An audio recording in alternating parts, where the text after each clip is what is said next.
and I were talking recently about an experience that you had with a mentor in 1988. Yes. You asked for advice on how you could be a better teacher. And what your mentor said to you was, Jim, you should spend less time trying to be interesting and more time trying to be interested.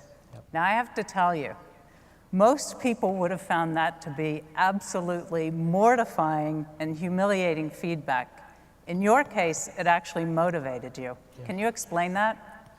Yeah, the mentor was a person who was on my personal board, is a fellow named John Gardner, who, if you haven't, by the way, read his wonderful 1962 book, Self-Renewal, it should be on your reading list for life, because one of the great challenges in life is to remain renewed. And one of the things that Gardner, I'd gone to him for a number of things. One of the things I asked him was, John, how do you know when it's time to change? And he had that wonderful twinkle in his eye, and he says, oh, as soon as you ask the question. At that point, my life changed. But he had called me into his office when I was about 30 years old as a junior faculty member, and he said exactly that. He says, it occurs to me, Jim, that you spend way too much time trying to be interesting. Why don't you invest more time being interested? And I went home and told Joanne, my wife, now of 28 years, and she said, you should listen to that. She had never told you that before. Many hints. Is absolutely spot on, and one of the greatest gifts, how a mentor can change your life in 2 seconds. If you're at a dinner party, be interested. When you meet people, don't ask them that horrifying question, what do you do? I mean, think about it. It's a hierarchical question. What do you do? Am I more important than you? Right? Where are you from? It's an invitation. I'm interested. Who are you as a person? That's what John was talking about. And follow your curiosity. Pursue questions not because you think that they're going to be the questions that are right for the times, that you're interested in them. It's so interesting when I look at this turbulence question. We started that 6 years ago. The decline question 3 years ago. We had no idea this is what would be happening now. It just was of interest. And I carry that with me, that curiosity, if I have an addiction, it is curiosity. And I think it's one of those great diseases to be proud of. Speaking of turbulent times, are there lessons in good to great for countries and economies?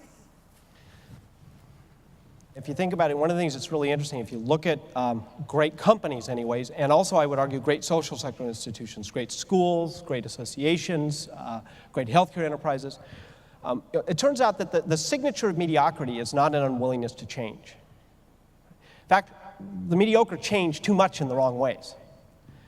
The signature of mediocrity is chronic inconsistency. Now, let's take that idea.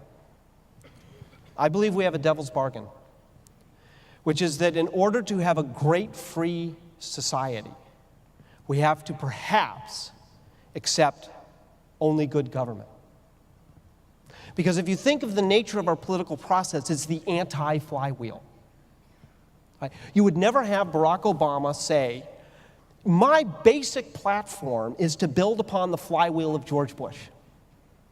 Right? The nature of the political process is not him or not her. It's inherently about inconsistency back and forth. And so as I stand back and I look at that, I say, and I look across the long course of history, it is something where essentially the great challenge is how do we get the consistency, but at the same time you have to have the freedom. So on the elected side, we may only ever have good government. And that might be all we can hope for, and that is just a lot better than really bad government. That said, it is the sub-institutions, things like the space program, the military, our police departments, our city leaders, right? There's where we get the consistency. And the lesson is that there have to be level 5 leaders in all these other pockets of society and in all the government agencies that can build the consistency because they're what keep the flywheel going. So we have to separate out elected politics, I believe, from the need for the consistency and discipline within the individual agencies.